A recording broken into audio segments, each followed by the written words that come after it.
Hey guys, welcome to BowHunterPlanet. Today we're taking a trip down memory lane as we check out the Mathews Ultra Light.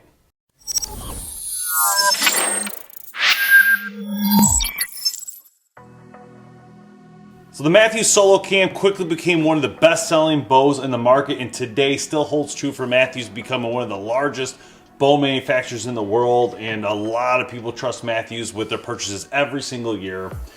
All of that was true starting out in the early 90s, and in 1995 the Ultra Light, the Solo Cam from Mathews, was born. This bow right here, restrung by our friends at America's Best Bowstrings just for this video, so we appreciate that. Thank you guys for doing that. This bow is legendary because number one, it's super old and pretty cool, but otherwise you can see some of that original Mathews look of their bows. This again with this huge wood grip with the inlay Mathews name, the word Solo Cam, which was the big thing when they were launched, Mathews originally having one cam and one wheel at the top. On the back side it says Ultra Light written here. We have this bow thanks to my brother who actually purchased this bow back in '95, and I remember being there when he bought it and how cool it was. And at the time it was just so, so expensive at that time, and it was a lot less than this today, obviously. But you can see the riser is pretty small if you think about it, because it really goes from here to here, with this being all pocket and then these bigger limbs that we obviously do not see today. Here's the specs of the bow based on what I could find online about it. So they say the IBO rating is 300 feet per second. The cam is called the letter cam. The draw weights are 40, 50, 60, and 70 pounds. Draw lengths are 24 to 30 inches. Brace height is 6 and 5/8. And the physical weight is 3.5 pounds. I actually weighed this bow and it came out to like 3.1, so it's actually a very light bow. But again, as we just said, the riser portion of the bow is so small when you think about it, and it's very narrow. It's actually done very well. I'd be curious to see this bow with the newer pocket and newer limb style. It'd almost probably be a super short bow. The let off is set to 65%. The Ultra Light is a pretty old bow. It was introduced in 1995 and discontinued in 1998. It was a lower end lightweight model from Mathews. It's so cool to look at a bow that's older like this, but let's just put this in comparison with a 2022 bow, just because we have it here, right? Just because it'd be kind of funny. So this is your 2022 Mathews V3X, I believe, yeah, 29. So just to give you an idea of the difference in how far we've come here from 1995 to 2022. Just an absolutely incredible difference when you look at these bows. Everything is different. There's literally not a single thing here that is the same that I can see. I mean, even the yokes and everything is differently from what it originally was. And the ideas behind the mechanics of the engineering are just so much different. It would be completely interesting to see a riser such as this taken into a 2022 account and see what happens.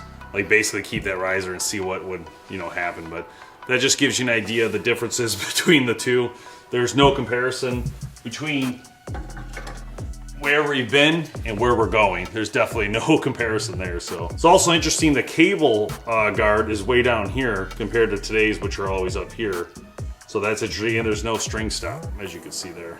Anyhow, let's go shoot this through the chrono and then get some shots with it. Let's just see how it performs. I mean, just for fun. I think it'll be a lot of fun to shoot this thing.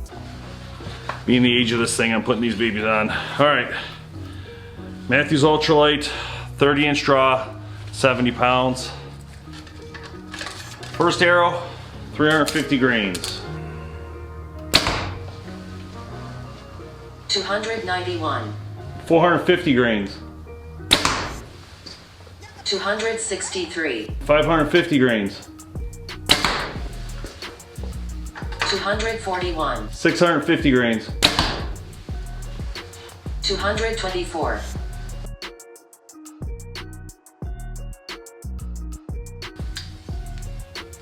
This is a 30-inch draw, which is too big for me, but oh man, not gonna lie, it's like feels like a slingshot type feeling.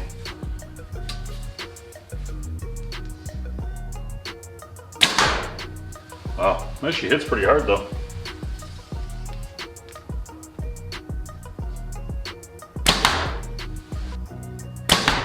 I'm not sure what I'm feeling, but it's a fun shooting bow. But I feel something like, it's almost like it comes back in my hand. I don't know if it's a hand shock or what it is, but it's definitely something I don't notice nowadays. And it's got more of like a slingshot feel to it.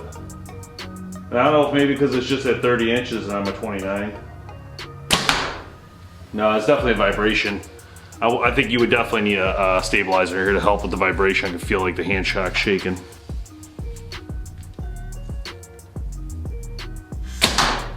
So I definitely noticed some hand shock. I threw on a trophy race stabilizer to see if that helps. We're gonna try that right now, just see what happens. Definitely better. That definitely helped. But that's the thing, these older bows, they never had suppression built on them. There's no suppression on anything, so you always had to bring it in yourself. And that's why I wanted to see if that's what it was, and it definitely helps. I wouldn't say it gets rid of it completely, but then again, let's be honest, this does not shoot like anything of today's bows. It's a nice bow, it does fine, but it's not really a good comparison to like if I shot this versus today's model.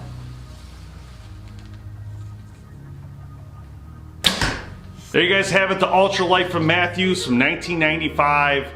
A bow that during its time was one of the best bows on the market. Pretty cool, pretty exciting. You gotta love the grip on this thing though, don't you? It's just amazing wood. It's got really good ergonomics to it. It fits really nice. I will say it did have a lot of hand shock. I'm not surprised by that. During that time in the 90s, they didn't have suppression built onto the bow, so not too bad. I was able to get rid of some of that with the stabilizer, but when I took it off to do 70 pounds, you could really feel it. Shooting this at 60 actually wasn't too bad. It was actually kind of a fun shoot.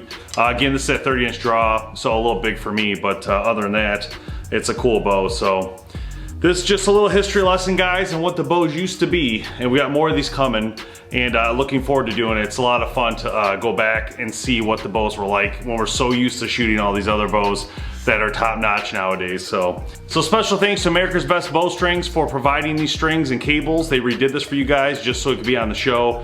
Also special thanks to our supporters, Cobra Archery, Victory Archery, Shadow Hunter Blinds, and Scent Crusher. We'll see you guys next time on BowHunterPlanet.com.